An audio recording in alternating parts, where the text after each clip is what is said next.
Hi everyone, welcome back to Practical Peptides.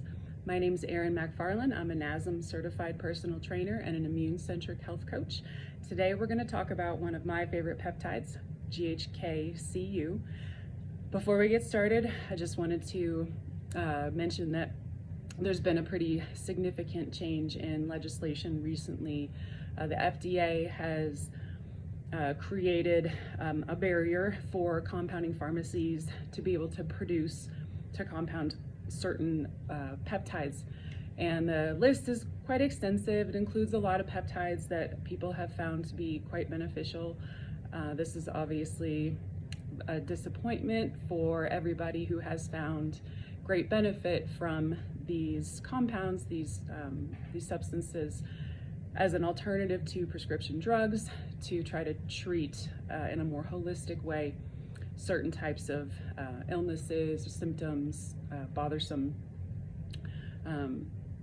things that have been otherwise untouchable by pharmaceutical drugs. So I just wanted to mention that going forward, starting November 1st, there's been that change in legislation. So I had mentioned in one of my previous videos that peptides could be obtained through a lot of doctors' offices that partner with compounding pharmacies in order to have them produce peptides that are then prescribed to patients.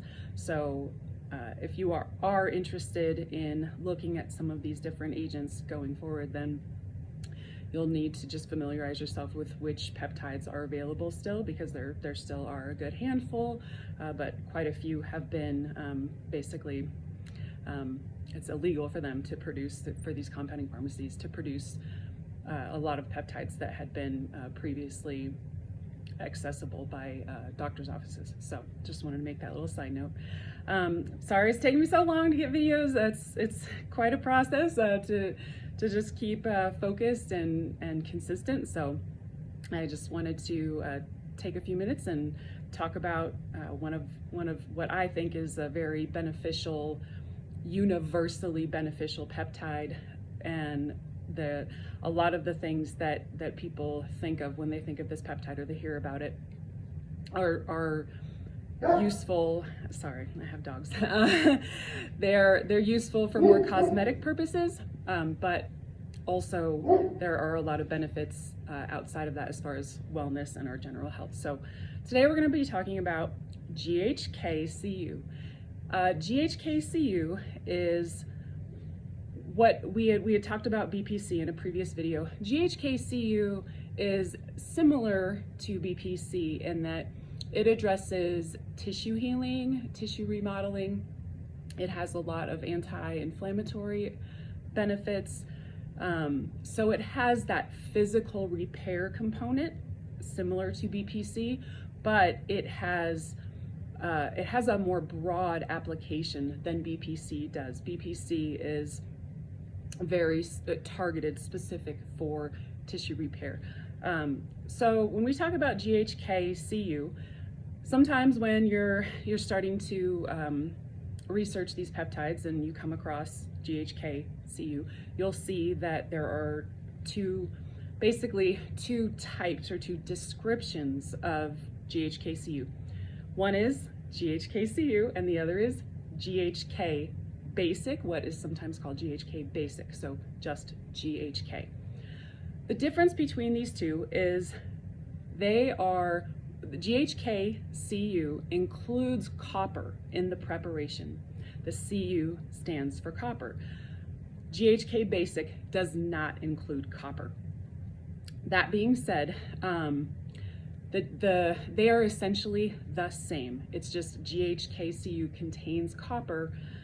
And so if you are looking at utilizing GHK as an injectable, you need to make sure that you either take GHK-Cu with copper, so Cu, or if you're just taking the GHK basic, so just GHK, you just need to make sure that you have sufficient copper in your diet.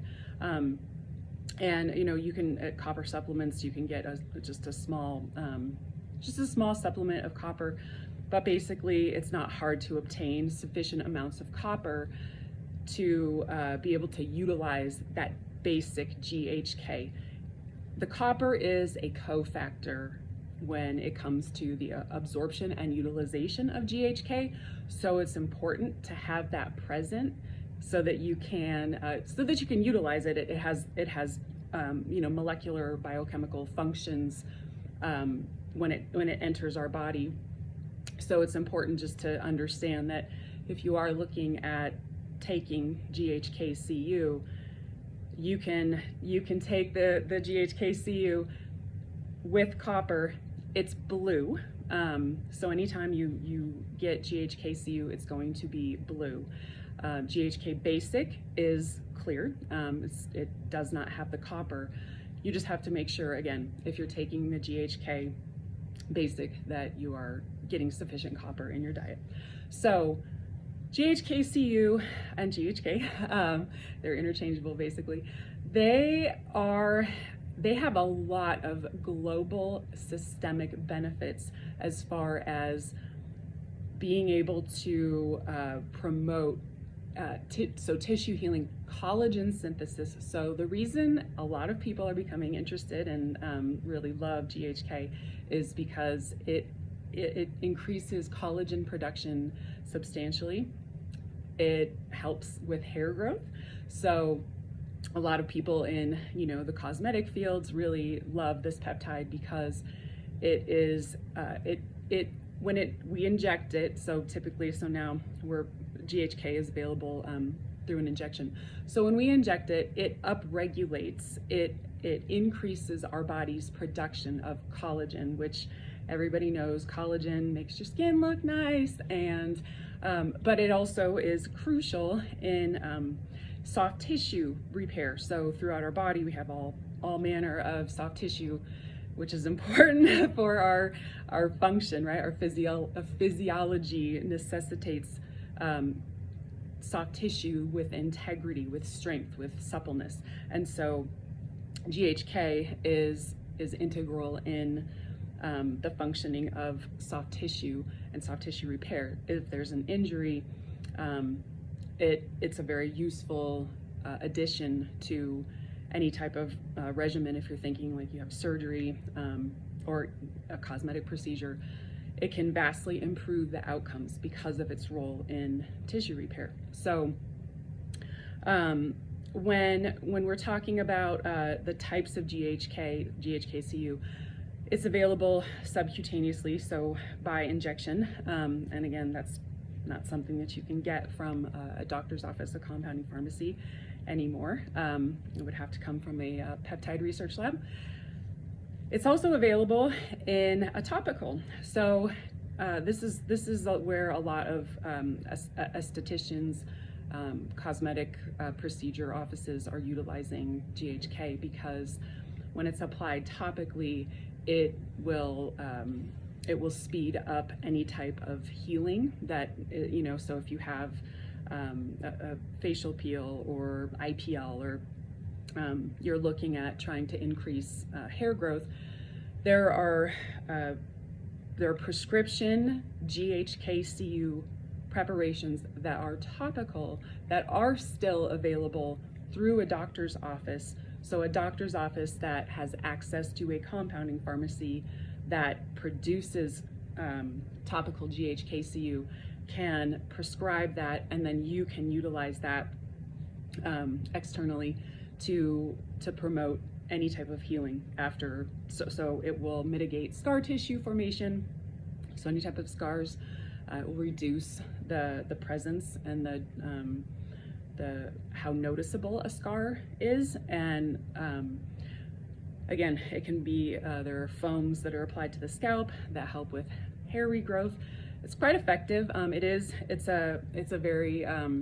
one of my favorite peptides. There's some on Amazon. There's some cheaper versions you'll find if you look up GHK-Cu copper peptides topical. There's some different serums, things like that. They're not wildly expensive. Whether or not they're effective is debatable, but if you're looking at alternatives, things like retinols, any of those types of treatments that can sometimes be very irritating, topical GHK-Cu can be a really gentle alternative and I feel, more effective. As far as more global systemic benefits of GHK, it has very pronounced anti-inflammatory and antioxidant properties. So it not only helps with tissue repair, supporting soft tissue, it is involved in gut healing. So we talked about BPC being very effective for that in my video. You can go back and watch about BPC. GHK also has very pronounced effects on the healing the lining of the gut, which is an issue for many of us. And it also helps with growing new blood vessels. So angiogenesis, generating new blood vessels, which is very important. When we talk about any type of healing, you need that the ability for the body to deliver nutrients, oxygen to different tissues for them to be repaired. And so oftentimes you see when anybody has an injury, you develop scar tissue. Scar tissue is avascular. It does not contain any type of blood vessels, nutrient delivery systems. So something like GHKCU can be very useful in promoting the growth of new blood vessels, so that the whole process of tissue healing, delivering energy for the purpose of healing that tissue, can be accomplished. GHKCU, it stimulates DNA repair genes.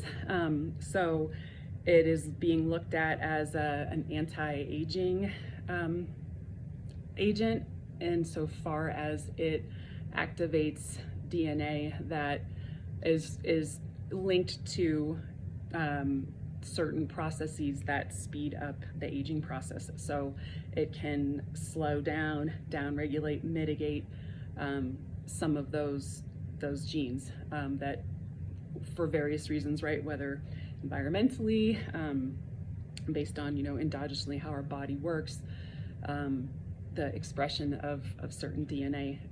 So that's pretty interesting. It has anxiolytic properties, so anti-anxiety properties. So it can be very calming to our bodies, our experience of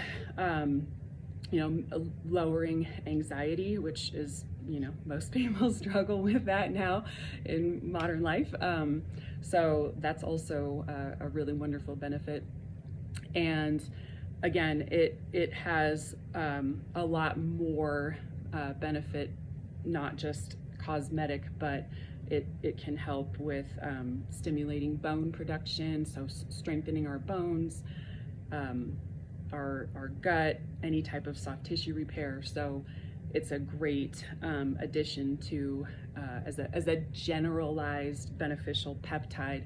GHK and GHKCU has a lot of really wonderful outcomes, and people see, I have seen, and I've worked with people that have seen really positive results from utilizing it, whether topically or subcutaneously. So that's all for today. Again, if you have any questions, please post them in the comments, and I will include my contact information if you are interested in working with me, health coaching or training virtually. I do any type of consult over FaceTime, Zoom, any of that. So I'll include that information in the description. And I appreciate you guys tuning in, and I hope you have a great day. Bye.